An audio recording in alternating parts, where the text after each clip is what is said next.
예, 선지자는 하나님을 대신해서 하나님의 말씀을 백성들에게 전달하는 자입니다. 우리 말을 통해서 우리가 알 수 있는 것은 그 마음을 알 수 있는 것이죠. 선지자가 외치는 말을 통해서 하나님은 어떤 마음을 가지고 계시는지, 하나님의 생각, 하나님의 관점, 하나님의 뜻을 알 수가 있습니다. 오늘 본문에는 하나님께서 오라 그렇게 외치면서 시작합니다. 하나님 안타깝다고 하는 것이죠. 하나님께서 마음에 이렇게 간절한 것이 있습니다. 그래서 오라 그렇게 말합니다. 너희 모든 목마른 자들아 물로 나오라. 하나님 말씀하시는 것은 목이 마르고 물을 얻지 못하고 있는데 어찌할 바를 알지 못하고 또 엉뚱한 것을 찾아 헤매고 있어서 하나님께서 안타깝고 답답한 마음을 표현한 것이 오라 하는 것입니다. 너희는 목이 마른데, 목이 마르면 물을 마셔야 되잖아요. 근데 목이 마른데 물을 마시지 않고 더 목마를 것을 마시면 안 되겠죠.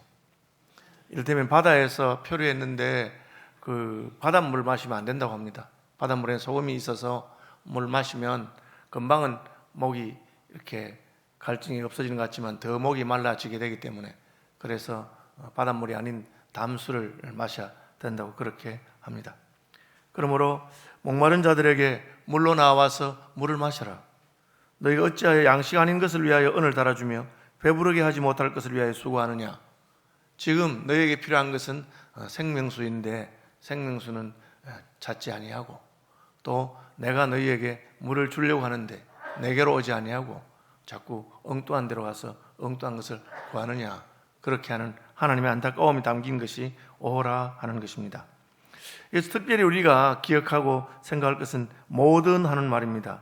너희 모든 목마른 자들아 물로 나오라 그렇게 말합니다. 우리가 호의를 베풀 수 있습니다. 그런데 누구에게 베풉니까? 내 마음에 드는 사람에게 호의를 베풀 수 있습니다.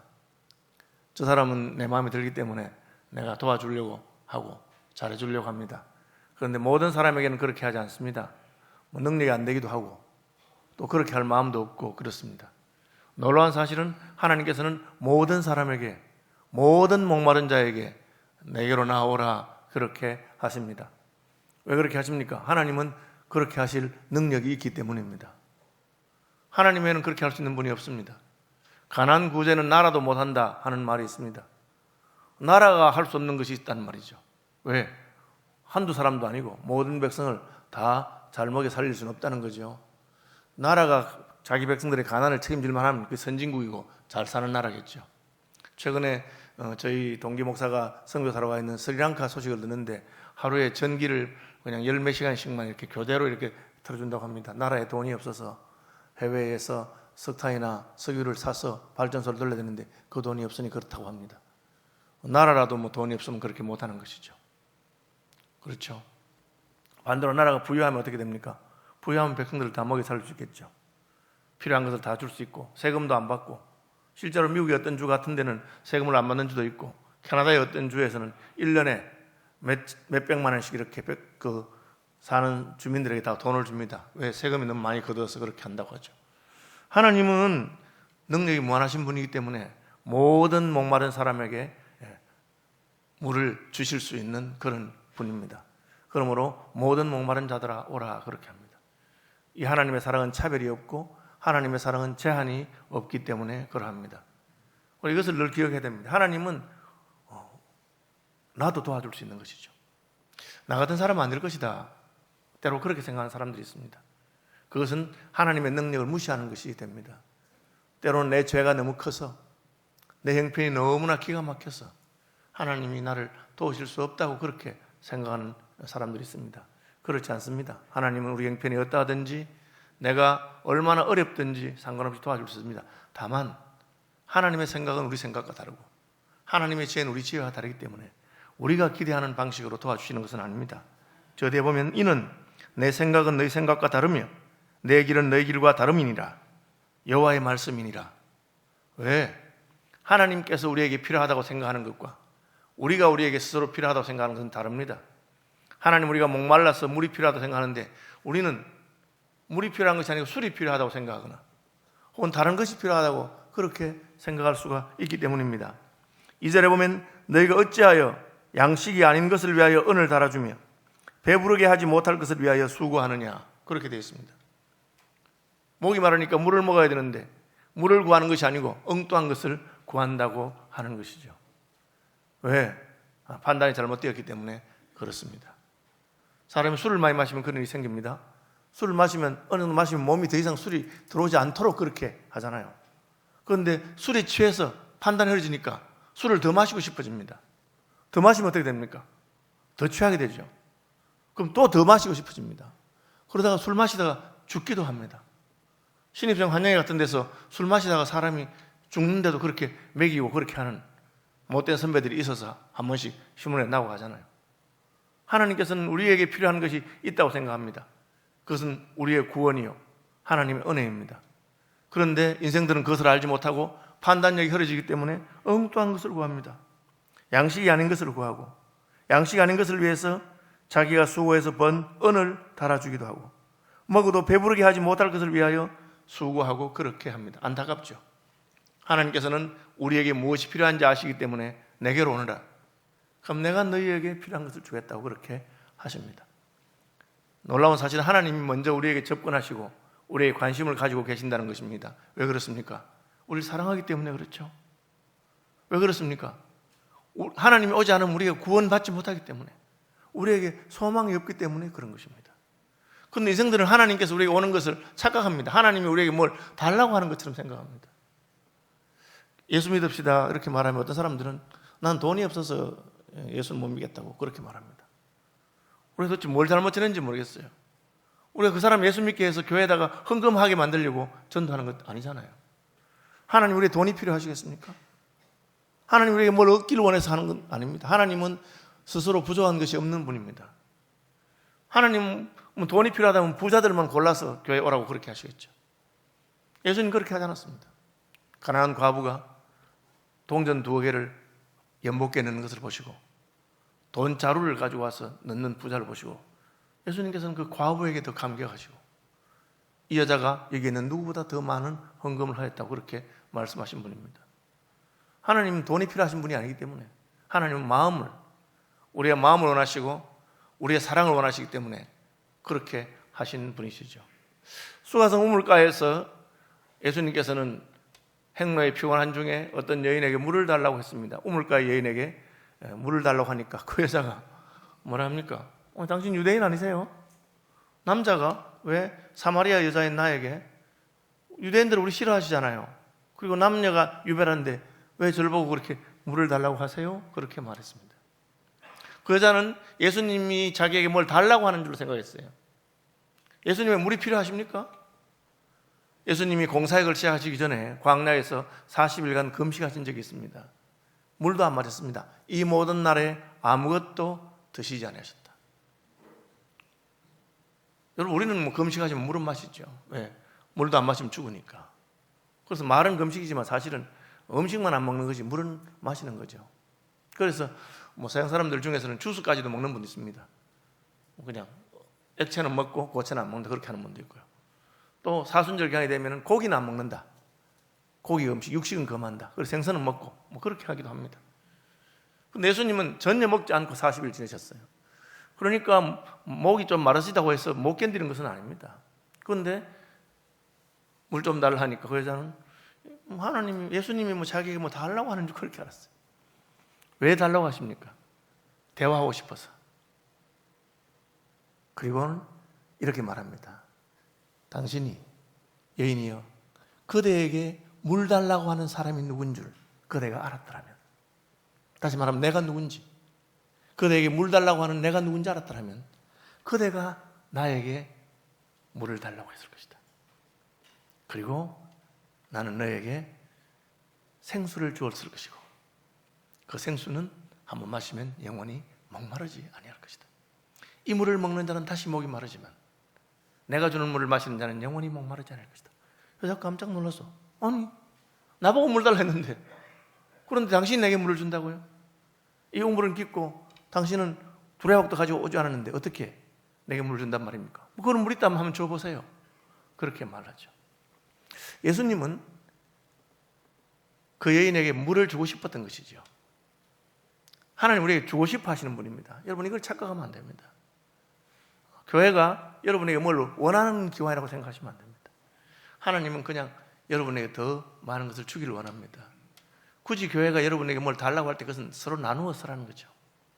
여러분 가운데 부유한 자도 있고 가난한 자도 있고 부자 나라도 있고 가난한 나라도 있으니까 하나님께 받은 부유한 것으로 너희의 부유한 것으로 가난한 사람들 나누어 주면 좋겠다.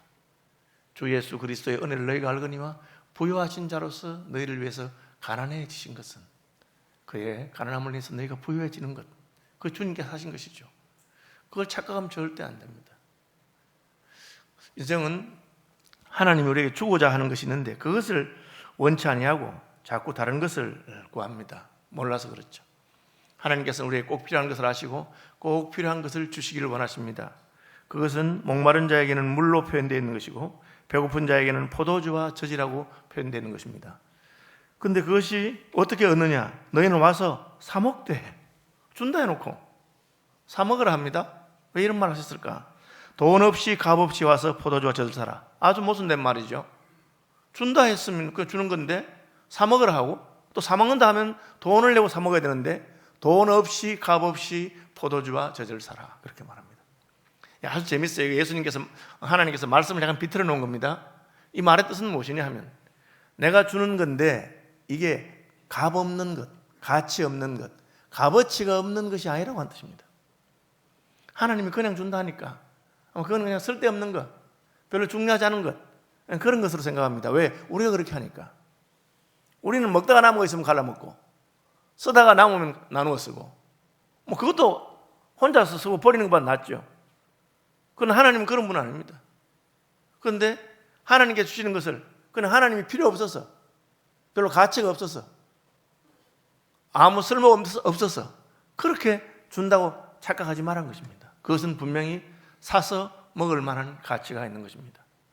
그런데 왜 돈도 없고 값도 없이 사서 먹을 수 있습니까? 예, 다른 사람이 값을 지불하기 때문에 그렇죠. 다른 사람이 값을 지불하기 때문에. 제가 이제 영국에서 유학 시절에는 우리 애들을 하고 이제 일주일에 한 번씩 이렇게 마트에 가서 쇼핑을 합니다.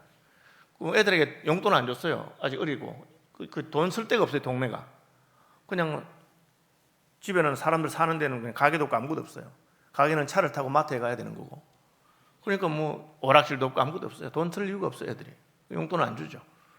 그러니까 애들은 자기가 필요한 게 있으면 마트에 가서 그냥 사야 됩니다. 그럼 마트에 간 날은 신난 날이죠. 왜? 자기가 원하는 걸 살 수 있으니까. 아무거나 주고 남습니다. 막 마음에 들면. 돈이 있습니까? 돈이 없잖아요. 자기들은. 그런데 어떻게 그걸 삽니까? 아빠와 같이 갔으니까. 아빠가 돈을 내는 거예요. 하나님 그렇게 말씀하신 것입니다. 이사야서 우리가 전에 배울 때 여호와의 손에서 갑절이나 받았느니라. 여호와께서 배나 지불하신 것입니다. 그러니까 마음대로 할 수 있는 것이죠. 그렇죠. 저희 어릴 때는 그런 기억이 나요. 혹시 부모님이 어디 가게 되면은 그 앞에 가게에다가 돈을 맡겨놔요. 돈을 맡겨놓고 우리 애들 오면 뭐든지 이렇게 그 돈 안에서 필요한 거 가져가라고.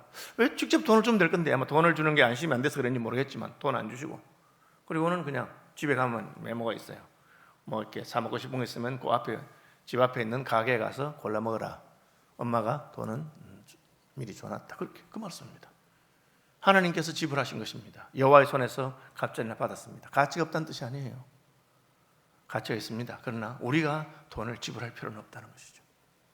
그것이 하나님께서 하신 말씀입니다. 내가 쏠 테니까, 내가 페이할 테니까 너희는 와서 목마른 자는 물을 마시고 배고픈 자는 포도주와 젖을 사서 먹어라. 그렇게 말씀하십니다. 그런데 인생은 하나님이 사주시는 것, 하나님이 지불하신 것에 별로 관심이 없고 자기가 그냥 돈을 달라고 하고 그 돈도 자기가 원하는 것을 쓰려고 합니다. 탕자가 그렇게 했습니다. 아버지에게 돈 다 주십시오. 돈 받아가서는 자기가 원하는 걸 썼습니다. 그런데 그것은 다 쓸모없는 것이었습니다. 자기를 사랑하는 줄 알고 친구들과 함께 다 나누어 썼습니다. 그러나 그 친구들은 자기를 사랑하는 자들이 아니었고 자기의 돈만 바라보는 사람들이었고 돈이 떨어지니까 다 떠났습니다. 아무도 그를 도와주는 사람이 없었습니다. 그제서야 탕자는 알게 되죠. 나를 진짜 사랑하는 사람은 아버지였고 내 아버지 집에는 양식이 풍족한 품꾼도 많았고 계약적으로만 일해도 마음껏 먹고 살 수 있는데 내가 아버지 집을 떠났구나. 슬프게도 인생들은 자기들에게 필요 없는 것을 계속해서 추구하면서 그것이 진짜 필요한 것인 것으로 생각합니다. 제가 어릴 때 이제 계란이 귀했어요. 그래서 한 번씩 계란 후라이가 이렇게 반찬이 나오는데 어떨 때는 계란이 뭐 없어서 그런지 아버지에게만 계란 후라이를 주는 거예요. 제가 얼마나 기분이 나빴는지 모릅니다. 그래서 제가 결심하기를 그냥 두고 보자. 내가 이제 어른이 되면 나는 날마다 계란 후라이 하고 먹을 거다. 딱 결심했어요. 그리고는 가만 생각하니 그런 생각, 혹시 또 내 마음이 변할까 싶어서 마음이 변해도 날마다 먹어야지. 그렇게 했습니다. 제가 먹겠습니까? 진짜 계란 잘 안 먹어지는 것 같아요. 그죠? 뭐 부활절 되면 이제 먹고 그렇게 하고. 왜? 너무 넉넉하니까 먹지 않죠. 그죠? 그게 그렇게 필요한 것이었습니까? 계란이? 예. 물론 뭐 필요할 수도 있습니다. 그러나 꼭 필요한 건 아닙니다. 그냥 한 번씩 먹으면 되는 거고 안 먹어도 괜찮은 그런 것이죠. 그게 목숨을 걸 일은 전혀 없었는데 그때는 기분이 나빠서 두고 보자 내가 날마다 안 먹는가 보자고 그렇게 했는데 다 잘못된 생각이죠. 하나님 보실 때 우리가 목숨을 걸어야 할 것 따로 있습니다. 그것은 우리의 구원이요, 우리의 영원한 생명이요, 하나님 기뻐하시는 천국에서의 삶입니다. 그런데 그것은 우리에게는 가치 없는 것처럼 보이고 우리는 그것을 살 마음이 없고 우리는 다른 것을 하나님께서 별로 필요 없다고 하시는 것들에 우리 인생을 허비하고 낭비합니다. 그러면서 그런 줄도 모릅니다. 예수 믿고 구원 받읍시다 그렇게 말하면 자기는 구원이 필요 없다는 거야. 나 구원 안 받아도 되니까 예수 안 믿겠다고 그렇게 말합니다. 예수 믿고 축복 받읍시다 그렇게 말하면 난 축복 필요 없다고. 난 이미 축복 많이 받았기 때문에. 예수 믿고 복 받으세요. 난 이미 부자고 복도 필요 없다고. 예수 믿고 병 고침 받으시지요 이러면 요즘 병원에 가면 다 고쳐주는데 뭘 그래 예수 믿어서 고쳐요. 필요 없다고 그렇게 말합니다. 답답한 것이 없는 인생이죠. 왜 그렇습니까? 우리는 목마르지 않은 것입니다. 목이 마르지 않으니까. 자기의 영혼이 목말라 죽게 되었는데도 목마른 줄 모르기 때문에 그렇게 말합니다. 그래서 예수님은 의에 줄이고 목마른 자는 복이 있다. 줄이고 목이 말라야 하나님을 찾을 것이고 줄이고 목이 말라야 물을 찾는 것입니다. 우린 줄이지도 않고 목마르지도 않습니다. 그러니까 엉뚱한 것을 찾는 것이죠. 그래서 목마른 자를 부르십니다. 너희 모든 목마른 자들아 내게로 오라. 내가 너희에게 생명수를 주겠다고 하시는 것입니다. 예수님께서는 가난한 자가 복이 있다고 하십니다. 누가 보면 가난한 자가 복이 있다 그렇게 하셨어요. 왜 가난한 자가 복이 있습니까? 가난한 게 무슨 복이요? 부자가 복이 있지. 이유는 딱 한 가지입니다. 가난해야 갈망하기 때문에, 가난해야 하나님께 나오기 때문에. 여러분, 나는 부유하기 때문에 하나님 필요 없다고. 그것이 라오디게아 교회가 한 말이에요. 교회입니다. 나는 부자라, 나는 부유하다, 나는 건강하다, 나는 부러울 것이 없다. 그러니까 하나님도 별로 필요 없다 그렇게 말합니다. 그러니까 예수님께서 가난한 자는 복이 있나니 천국이 저희 것입니다. 우리가 가난해졌기 때문에 우리의 마음에 애통하는 마음이 있고 가난해지기 때문에 하나님을 사모하게 됩니다. 왜 하나님 우리의 꽃길만 걷게 하지 않으십니까? 네, 그죠? 그래야 알기 때문에. 제가 이제 그 손주를 보고 나서 보니까 제일 문제가 뭐냐면은 그냥 손주에게 해로운 거, 안 좋은 건 하나도 안 해주고 싶어. 근데 문제는 만약 그렇게 하면 얘는 제대로 못 자라는 거예요. 자라면서 고생도 해보고, 뭐 심지어 그냥 땅에 있는 먼지도 좀 주워 먹어보고 그래야 되는데, 그냥 무균실에서 키우듯이 그렇게 하면 얘는 면역성도 없고 아무도 그렇게 돼요. 하나님이 우리 인생에 굴곡을 주신 이유는 그것을 통해서 하나님께 더 가까이 나아가도록, 하나님을 의지하도록 한 겁니다.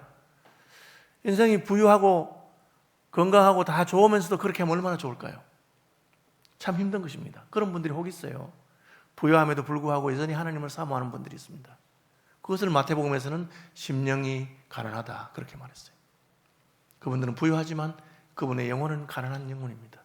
늘 하나님을 사모합니다. 심령이 가난한 자는 복이 있나니 천국이 저희의 것임이라 그렇게 말씀하신 것이죠. 대부분의 사람은 잘 그렇게 되지 않는 것 같아요. 여러분, 저와 여러분의 심령이 가난해지기를 바랍니다. 사슴이 시냇물을 찾기에 갈급함같이 저와 여러분의 마음이 물을 찾아 갈급함같이 하나님을 찾아서 갈급한 심령이 되기를 바랍니다. 왜? 갈급하고 목말라야 하나님 주시는 생명수로 마실 것이기 때문입니다. 수가성 우물가 여인은 물을 길러 와서 이 우물이 있기 때문에 물을 길러 가면 된다고 생각하고 답답한 게 없습니다. 예수님이 자기에게 접근하는 것을 나를 보고 뭘 달라 하나? 그렇게만 생각했습니다. 예수님이 그 여인에게 주고자 하는 생명수가 있다는 것을 알지 못했죠. 어떻게 하면은 물로 나아가며 어떻게 하면 우린 갈급한 자가 됩니까? 너희는 귀를 기울이고 내게로 나아와 들으라. 그리하면 너희의 영혼이 살리라. 영혼 이야기를 하니까 육신의 물을 말하는 게 아니죠, 사실은. 그냥 목마른 사람에게 물 준다, 냉수를 준다, 생수를 준다, 그게 아닙니다, 사실은. 너 영혼이 갈급하지 않느냐? 너 영혼이 갈증이 나지 않느냐? 내게로 와서 들으라. 하나님의 말씀을 들으면 우리는 우리의 영혼이 어떠한 것인가를 알게 됩니다. 예수님 말씀을 듣고는 사람들이 변합니다. 왜? 아, 내가 죄인이었구나. 그래서 예수님 말씀 들은 사람은 주여 나를 떠나소서 나는 죄인입니다. 나는 갈급한 자입니다. 나는 목마른 자입니다. 나는 가난한 자입니다. 하는 것을 알게 되죠. 그게 놀라운 거예요. 저는 목회를 하면서 그걸 깨닫게 됩니다. 많은 사람들이 교회에 오는데 처음에 하나님 말씀이 그 속에 안 들어갈 때 특징이 있습니다. 굉장히 목이 뻣뻣합니다. 굉장히 유세하고 교만합니다. 왜?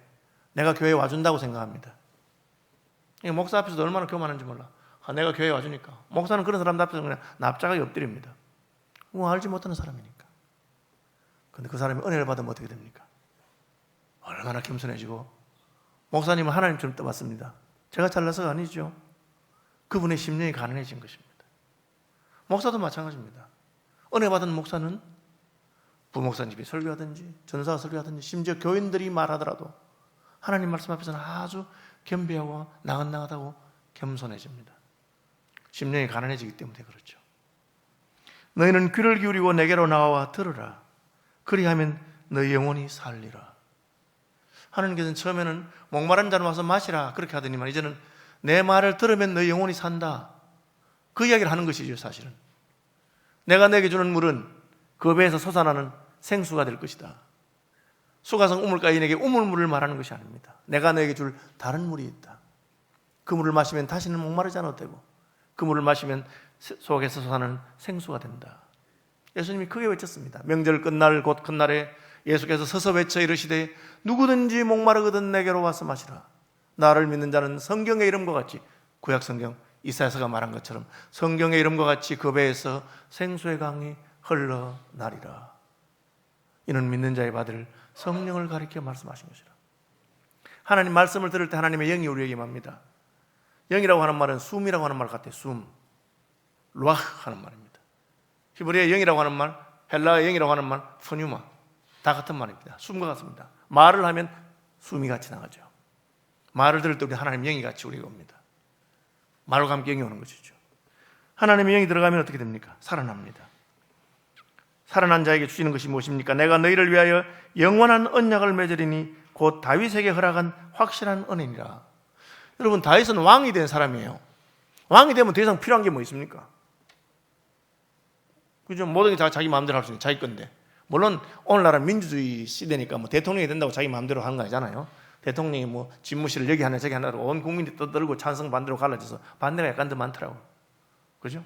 그 오늘날이니까. 옛날에는 그런 게 없습니다. 임금 멋대로 합니까?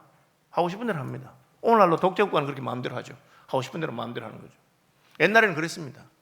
다윗이 왕이 되었습니다. 뭐든지 마음대로 할 수 있습니다. 그런데 하나님께서 다윗에게 약속, 하나님께 선물을 하나 주신다는 거예요. 약속. 뭐가 필요했겠어요?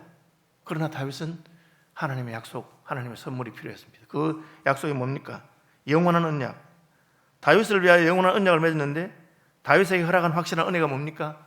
너의 후손 중에 메시아가 날 것이고 그의 왕국이 영원할 것이다. 처음에 다윗은 그냥 우리 집안이 대대로 왕 노릇하는가? 그렇게 생각했습니다. 실제로 다윗 왕가는 좀 오래 갔어요.